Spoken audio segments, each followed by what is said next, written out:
All right, good afternoon, everybody. So, creation episode 9. I'm having to space these 2 weeks apart now, just heads up for everyone, just because the amount of research that I'm doing going into the next couple of episodes, it's just taking a lot longer than I wanted to, and I do have a full-time job, so only so many hours in the day. So hopefully nobody finds that a letdown. Tonight is a full episode of eye candy. So if you're just listening to this, it's not going to be very exciting. But I wanted to give kind of visual evidence. You know, one of the things that I hate to see people do, and they do it all the time, is they take the world, they view the world, and they take the information in the world, and they process it with what they're told, not what they're seeing.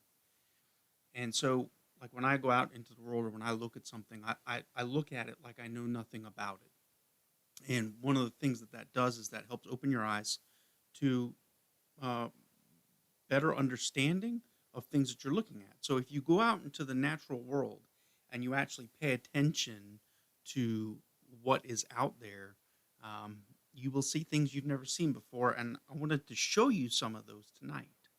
So last week, or 2 weeks ago, in episode 8, we talked about where all the water came from and some of the physical changes that happened in the atmosphere, etc. And, we came to find out that there's oceans bigger than the oceans underneath the ground. And it's been proven, and it's becoming a known scientific fact now. So there was plenty of water to flood the complete earth. And I wanted to repeat the scripture real quick just so you know where we're going tonight.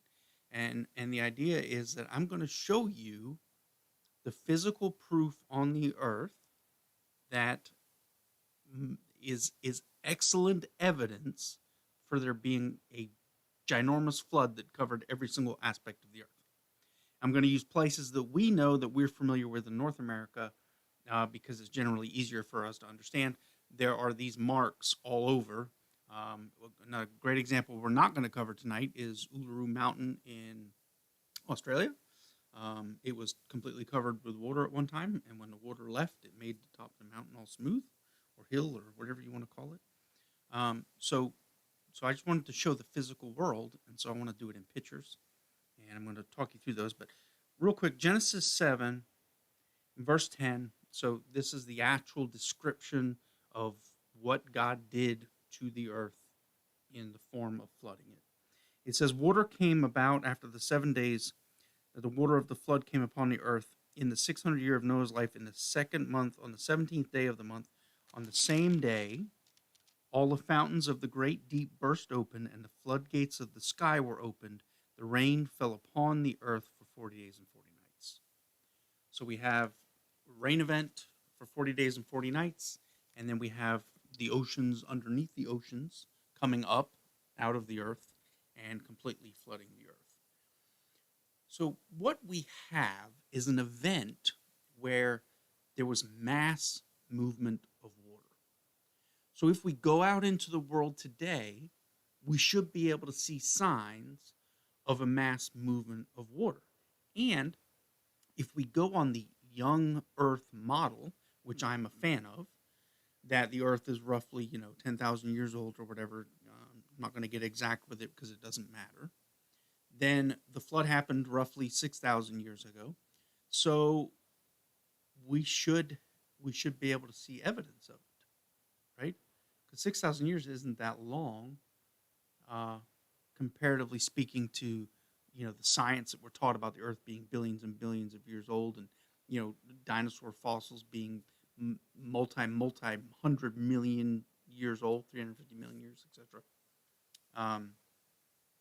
If something happened, 6,000, 7,000 years ago, we should surely be able to see signs. So if we just take a look and use technology that we have today, and I'm going to start kind of easy and get into this a little more intense as we go along. But I just want to show you the eastern United States from a satellite view, and I'll pop it up here in a second. So if you notice here on the map, this is roughly the eastern half of the United States. The top part of the country's cut off, and so is the bottom, but that doesn't matter. You see all these kind of riffles, and these riffles are the mountain ranges, etc. But if you look carefully, you see they carry out all over the place. There's no like clean, flat, perfectly smooth, you know, no major environmental impact area on the eastern United States. And you see these riffles or ripples. You follow the Appalachian Trail all the way down through Georgia, all the way up into Maryland and Pennsylvania there. And then on either side of the Appalachian Trail, the Appalachian Mountains, you see, these lumpy parts that look like soil washed up. And then if we turn away from that and we go to the western United States, it becomes more apparent because there's less vegetation. And so I find this picture absolutely fascinating. So here, the majority of this image is obviously Nevada, Utah, Colorado, and Arizona. And you look at this and you see this weird pattern again. And anytime there's a flood, what happens is the soil gets washed down whichever way the water's going, and it piles up. And when it piles up, it builds these little hills, and then the water rushes over it, and it starts another little hill. And if you're from the southeast, we've had a couple weeks of absolutely torrential rain, where it's rained, I don't know, 3.5 inches in one day. And around here, we don't do very good with 3.5 inches. So I went ahead, and after one of the big rainstorms, I went outside and I took some pictures because I wanted to show you a miniature version of what we see throughout the entire United States and throughout the entire world, as a matter of fact. And here's that miniature version. So this actually looks like the Grand Canyon or something, somewhere out west. It's not. If I put my foot in this picture, it would take up almost the whole picture. But here we have basically a sand pit that has been washed out, and you see at the bottom all of these little riffles. And those riffles on a major scale are what we see all throughout the world. They're all over the place. And the thing is, they're on such a monumental scale because the water flooding was such a monumental scale. And so one of the things we take into consideration is if the entire world was flooded, and we have to assume that at some point here, let me put this western side up here real quick so you can look and you can see the similarity. So if you look in the bottom right picture and you see the little, what I'm calling riffles down there, and then you look over on the map where it says Nevada, you can see the exact same pattern taking place, right? So if we were to think of this as a catastrophic flood, meaning that the amount of water, it didn't just rise like over a 7-day period. It exploded out. When it says the fountains of the deep broke open, it means, it wasn't just like a leak.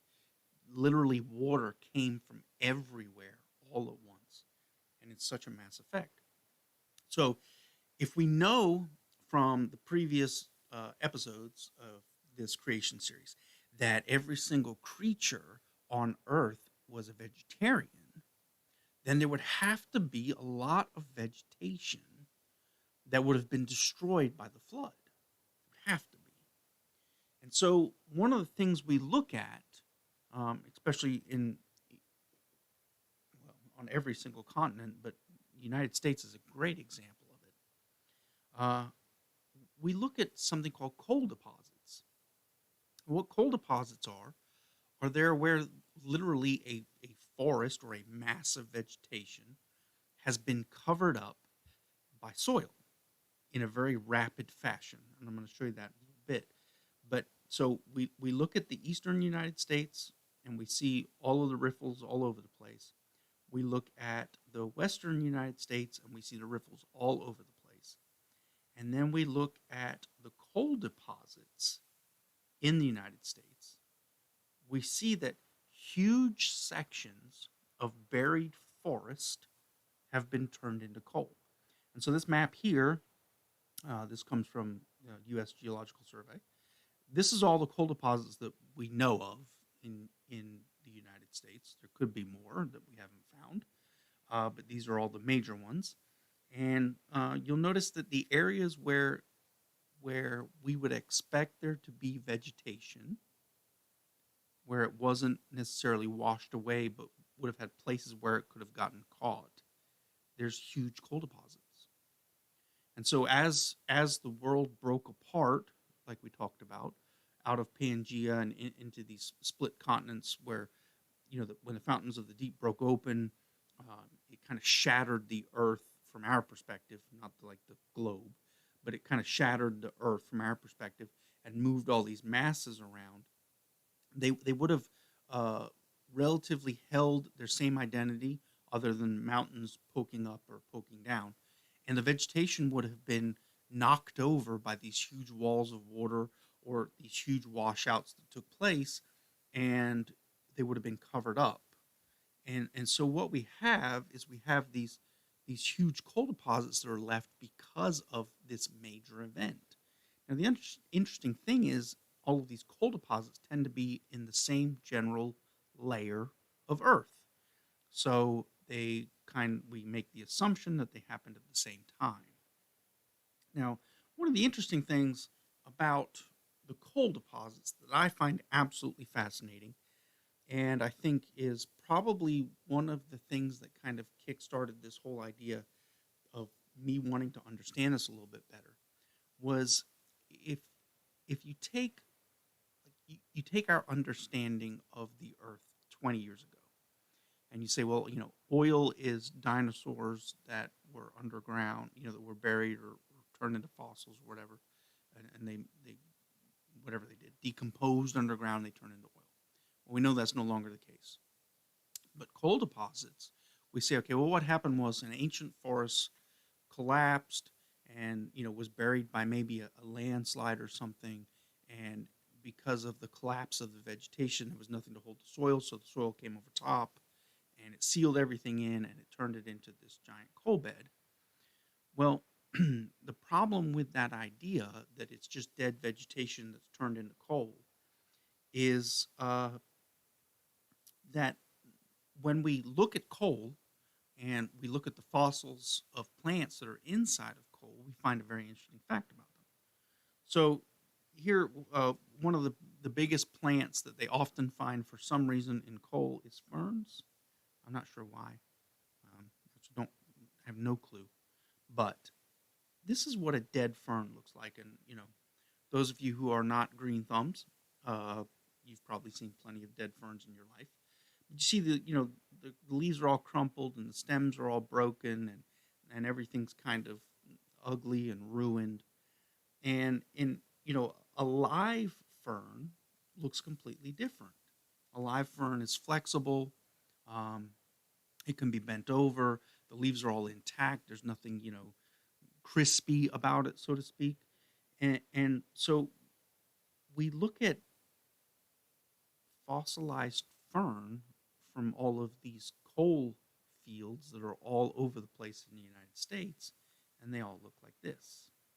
This is a natural coal fossil here, and I'm going to compare it with the live fern above, and you see that they're identical, which means that when the fern was buried, it was alive, and it didn't even have a chance to die, so to speak. So it wasn't that it was covered with dirt or the forest died and, the soil came up over top of it or anything. It was that it was buried quickly.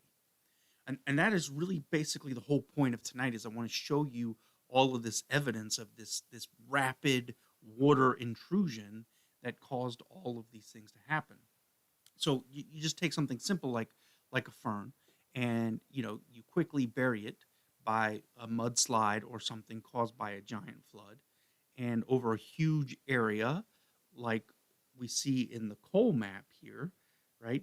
That's an enormous area, and all of these were kind of buried in the same fashion, and we find the same fossils in all of these places, and they're generally speaking at the same level, and they generally speaking are in the same kind of format. So it all kind of seems like it happened at once, and I'm a firm believer of that. And these coal deposits, they're really interesting because we find all sorts of stuff in there.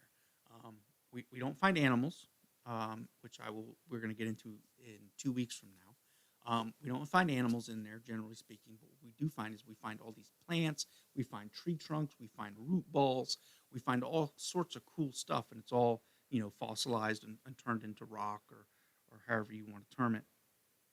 And here's an actual, here's another actual coal plate that has fern fossils built into it, and on the right hand side there's a wood strata in there, like a broken branch or something. And so you kind of get this idea. This isn't the only example, but you get this idea that everything was kind of shoved over top of and buried really quickly, and that lends a great amount of confidence to the idea that, hey, something big happened. And so there's these amazing markers, and you know uh, we'll probably I may or may not get into dating, not people, dating objects, right? I may or may not get into that because there's a lot of nitty gritty science behind it, and a lot of people don't find it very interesting, although I find it fascinating. But you take like a bunch of rock, like you take the wall of the Grand Canyon, and they'll tell you that it's about 150 million years old, and that's great and all. And then you run into these problems where it's not that the age of the rock is wrong. Like I don't care how scientists want to age rock, but you have these objects called polystrates, and these polystrates pop up in these columns of rock that, whether they were laid down a billion years ago or they were laid down yesterday, it proves that they were laid down quickly. So, like, you take the Grand Canyon as an example, right? They will tell you that the Colorado River has flowed through the Grand Canyon and has slowly worn it down. I will tell you that's absolute garbage, and that the Grand Canyon was probably formed within months, if not very short years, and the water has since trickled to a point that it can no longer do what it used to do in the Grand Canyon, and it's slowed down. And I'll also show you an example of that later tonight. But these polystrates that we find are crazy. So what's a polystrate? Please share with me. Well, okay, here you go. That's a polystrate. So you look at this picture and you say, here, let me make it a little bigger. I think I can do this on the fly here, maybe. Here we go. So these polystrates, as we're looking at them, you're like, well, what are they? They're trees. They're trees in the rock. And we know that the trees didn't grow up through the rock, because trees don't do that, not at this scale. If you have concrete on a sidewalk and a seedling makes its way up through, it'll eventually crack the sidewalk. Obviously, that's not the case here. And so we know that these layers of rock were laid down extremely quickly. And, again, not arguing with anybody. I don't care about the date that the rock was laid down, because we can argue about that till the cows come home. But the point is that obviously there's evidence that these huge quantities of rock were laid down around these trees extremely rapidly, because they're left standing. And, people will argue, well, you can go to a pond, especially around here, a cypress tree dies and it'll remain standing for 100 years. But the thing is when they remain standing for 100 years, they remain standing for 100 years and nothing ever covers them up. And it's not that it's impossible for a polystrate to be formed without there being a gigantic flood. I'm not going to say that that's not the case. There are too many polystrates all over the world for most of them to have not occurred because of a giant flood. So here's an even better picture of one. And, here we have, I believe here in this picture, it shows roots intact at the bottom of the picture. And this is an absolute entire tree fossilized in a rock wall that people would say took millions of years to lay down. And we know that's absolutely impossible. So these polystrates are a big thing that lend credence to this. So, we go back and we say, okay, well, we see all the riffles all over the United States. And, we can see the patterns that develop in the riffles that are exactly like on a miniature scale when we have minor flooding at home. We have these mass coal deposits where everything that was buried in the coal was buried alive, or it appears to be buried alive. We have evidence that the things in there were covered up. They were alive and fresh and well. And then we have these trees all over the place that are buried in the side of rock that, scientists will tell us that the rock took, there's, in that picture there I think there's 400,000 years of rock or something crazy like that. Don't quote me on that, but, some ridiculous number. And we know that that's absolutely impossible because the tree had to have been encased quickly. Otherwise, it would have decomposed. It would have, weathered away. It wouldn't have turned into a fossil because it wouldn't have been there. That kind of thing is kind of what we need to start paying attention to, right? These little details that are all over the world. God doesn't have any secrets, and He doesn't hide anything. Everything's laid out to us. And we just need to actually open our eyes and forget about our own understanding and start looking at the world from a clean perspective. Right now, I will admit that since I have been studying this, I've become a little bit biased, and I have a hard time looking at things unbiased because I completely believe the creation model. But what I'm trying to do is show you that there's doubt here, a huge amount of doubt here on what people taught us even 10 years ago. So let's talk about Grand Canyon. Everybody loves the Grand Canyon. It's beautiful. Look at it. Oh, man. I'd love to go there and stand there for 10 minutes and then go somewhere else. It'd be great.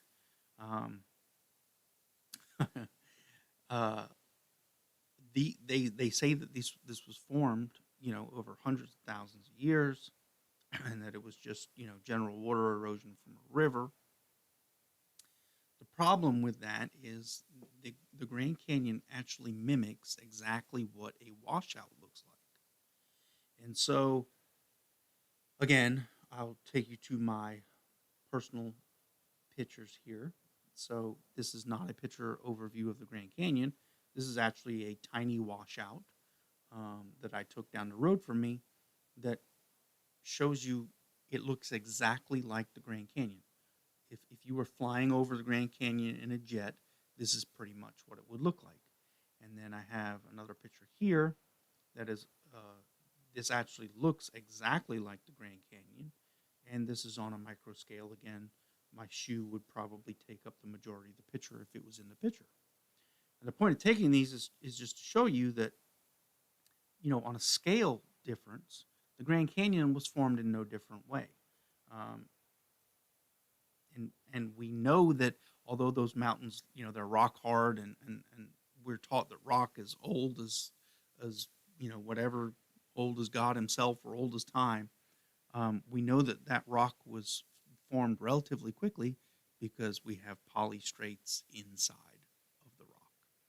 So you put those together and you start to get a picture, but we have some pretty modern evidence of this exact same thing happening on a slightly smaller scale, but still quite impressive. In March 27th of 1980, Mount St. Helens started erupting. And when it started erupting, it started just like spewing lava and smoke and kind of, piffing and poofing and making everybody nervous. And Nothing really happened. You had some lava flows. There was nothing that dramatic. And then on May 18th, I believe it's May 18th of 1980, was the actual huge explosion where basically half of one side of the mountain was blown off. And when it was blown off, uh, it created it had an effect on a river, and all the projectiles coming out kind of dammed up a river and made it change course. And when it changed course, it rolled over the lava bed that was created from the eruptions that had taken place since March. And if you know anything about lava, it's pretty porous rock, but it's pretty hard. It takes water well, meaning it doesn't wear away quickly, and it dries quickly, right? So it comes out of the earth, it's molten, obviously, right, and then it hardens quickly as it hits the air, and so there was this huge plate of molten lava that was getting pretty thick that was coming from these minor eruptions that were happening since March 27th. And so we look at this, and let me show you this. So this is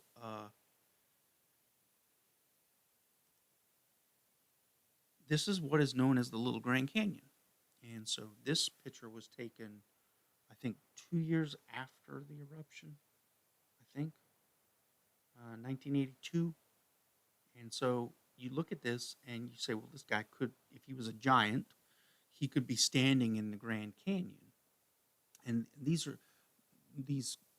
canyons that were cut by the water that was diverted from the river are still there today. I'm not showing you pictures of them from today because they're covered in vegetation now, so it's harder to see. But they went after the explosion, and they found these canyons that were cut. And I'm calling them canyons. I'm aware they're smaller than the Grand Canyon, but they're still impressive.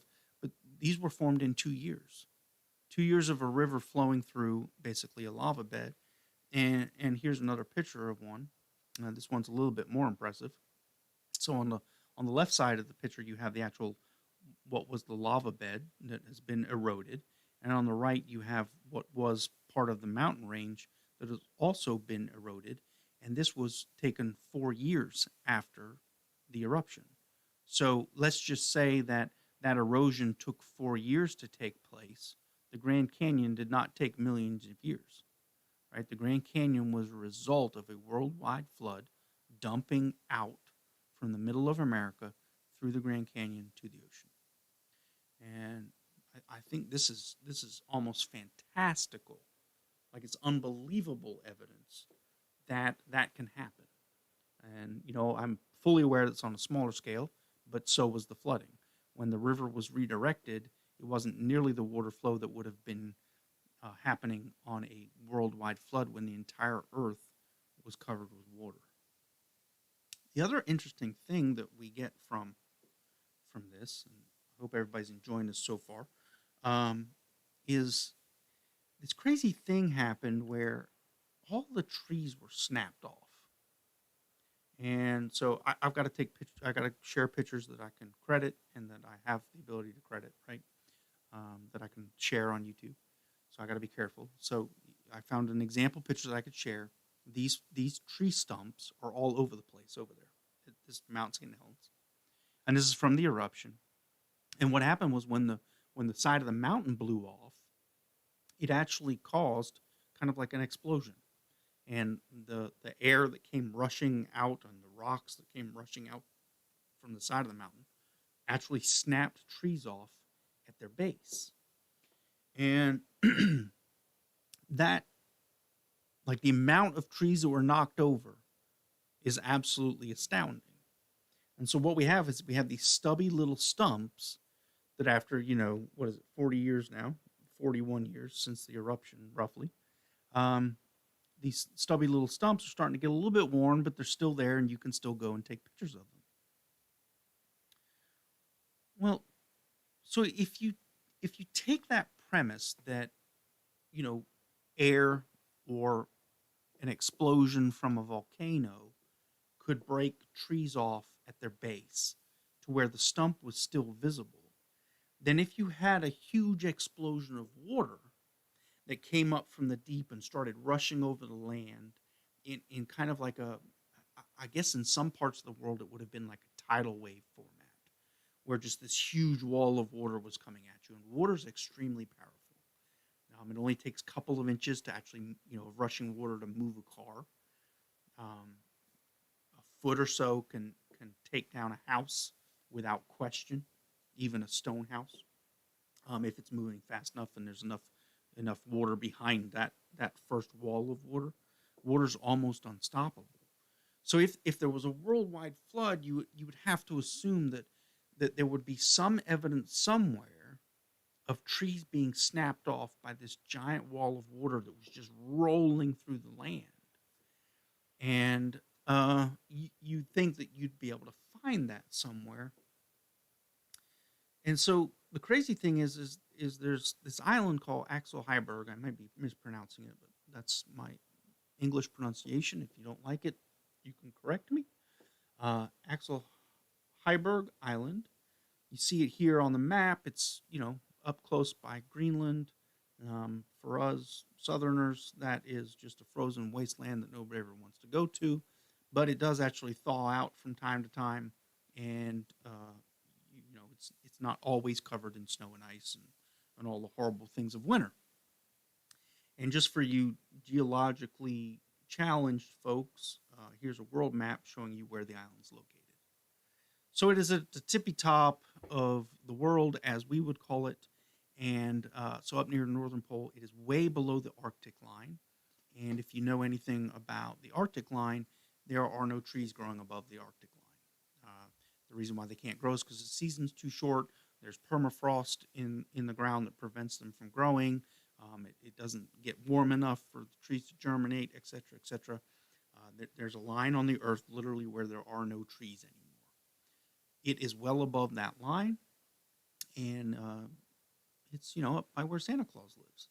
And so this crazy thing is there's all these trees in this place where trees don't grow that have been snapped off at their bases. And so what this does is this lends credence to the idea that either the island wasn't there originally, and when the floods broke open, the island was moved, and during the move, the wall of water snapped the trees off. Or the entire earth was the same temperature, covered with greenery, and a giant flood happened and snapped the trees off. Either one fits the model of creation. So we have this Axel Heiberg Island. There's these tree stumps on it. They're all over the place. This isn't the only one. I've got a couple pictures here, right? They look exactly the same as these. They're the same. One's just more worn than the other, but they're literally the exact same thing. So you'd say, okay, well, the picture that you're showing me from Mount St. Helens is because of a volcano eruption. And I will say you are absolutely correct. And then you would say, well, then maybe there was a volcano eruption up there, and the climate was different 150 million years ago, and the tree snapped off because, a Mount St. Helens version of eruption happened up at Axel Heiberg Island. The only problem with that is this map. So if you remember, Axel Heiberg Island is up there at the northern left tip of Greenland, basically. And all those red dots on the map that you are seeing on your screen right there are all of the known volcanoes in the world. There aren't any around the island. None at all. So all of these trees that were snapped off by something other than a volcano, such as a wall of water. That's nothing to say, how are there trees up in the Arctic when trees don't grow in the Arctic? And that, I would say, is either one of two things. It's either that Pangea broke it up, or Pangea was broke up by the flood, or that the entire Earth was the same climate. Both of those things we've talked about in prior episodes. Uh, there's one more thing I want to show you tonight that I find absolutely fascinating. A couple years ago, I took a trip to Canada with my lovely wife, and we went to visit some friends of ours that live up there, and we got a chance to go to Niagara Falls. Now, I've been to Niagara Falls when I was a kid. I remember a little bit of it, but it was much more fascinating to be there as an adult because I like math and I like engineering, and the amount of water that flows over the falls fascinates me. The fact that people have tried to, go over it in a barrel fascinates me. People have tight-roped over it. There's been arguments about who owns it, etc., etc., and what to do with it. So all of that stuff I find extremely fascinating. But Niagara Falls is absolutely beautiful, and if you ever get a chance to go, go. And here's why I'm telling you to go.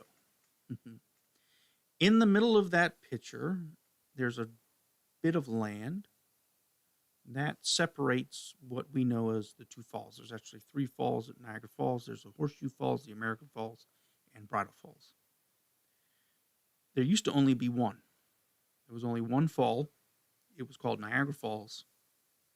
There was never a Horseshoe Falls and an American Falls. They were one waterfall. That piece of land in the middle is called Goat Island. Goat Island used to be way back behind where the falls fell. Goat Island is now being consumed by the falls, and without the intervention of man, in a couple hundred years, Goat Island will no longer exist, and the falls will reunite back into one fall.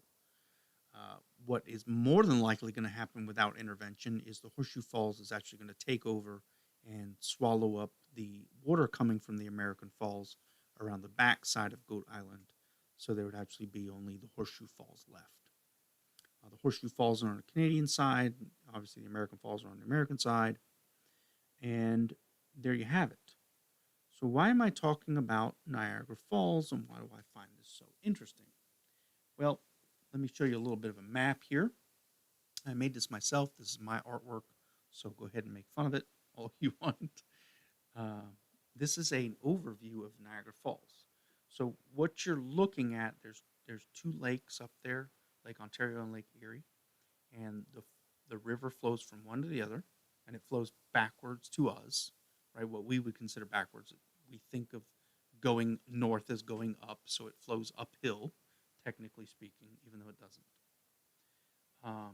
And so what you see here is this is the river going from one lake to the other. And this green line that I've put at the top of the map is called the Niagara Escarpment.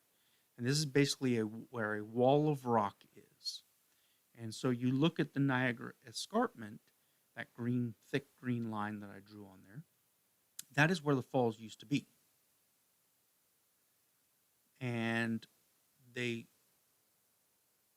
started there, and it's slowly eaten its way backwards, and eventually will reach the lake, and the Niagara Falls will no longer exist, and the lake will probably dump out, I would guess. I don't know. The interesting thing is this backwards walking of the falls has been recorded. The first time the falls were found, it was like 1687, something like that. Modern man who recorded history, they found the falls and they recorded it, and they went back and visited them, and it gained in popularity in the 1800s. And we started taking measurements. We know in 1680s or whatever it was where the falls were, and we knew in the late 1800s where the falls were, and somebody said, we have a problem here because the falls are moving. So here's the crazy thing. They move, let me rephrase this, until about the 1940s, the falls actually walked about 5 feet a year. Now that's pretty intense. And the falls have drastically slowed down the rate of erosion because the water flow has been slowed down, because at night they redirect the majority of the river into a hydroelectric dam to generate electricity. The reason why they do it at night is because you can't see the falls at night like you can in the day. And so people won't notice the reduction of the water rate. And they actually put lights up underneath the falls to light them up at night, so to give the appearance that the falls are still flowing at the same rate that they flow during the day. Now, the fascinating part of this is it has slowed the rate down of erosion of the falls down to less than a foot per year.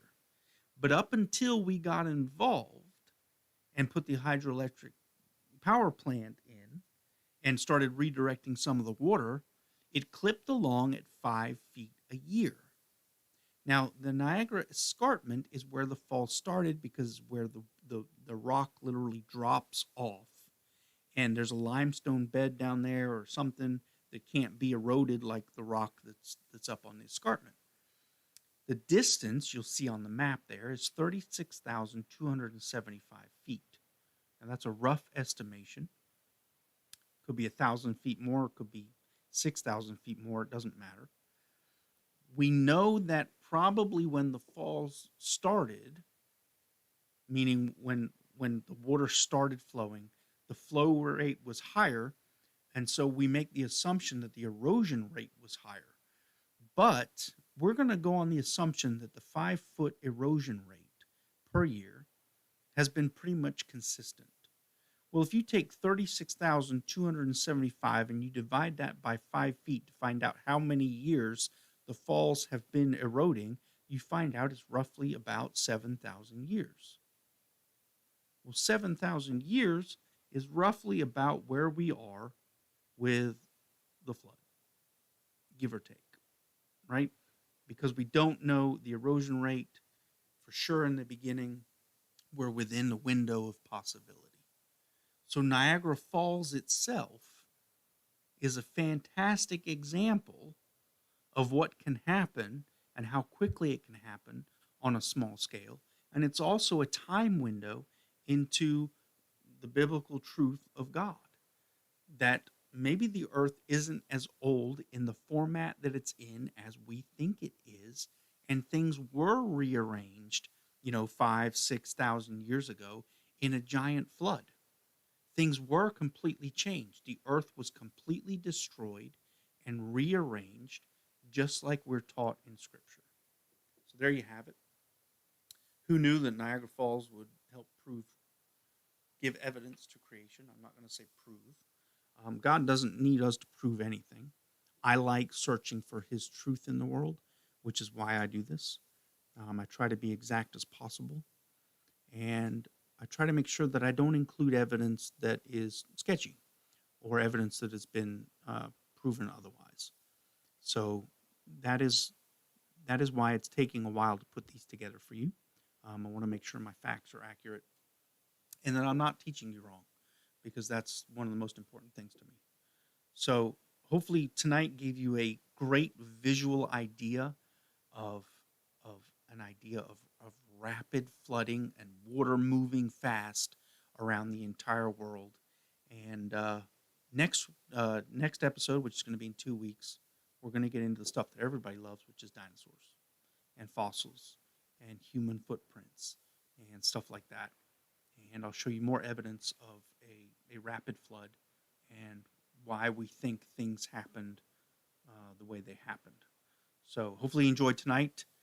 Give it a thumbs up, leave a comment, and we'll see you in 2 weeks for episode number 10. Y'all have a great night. Remember, I love you. Jesus loves you way more. Y'all have a great rest of the week. Look forward to seeing my church family Sunday morning, 10:45.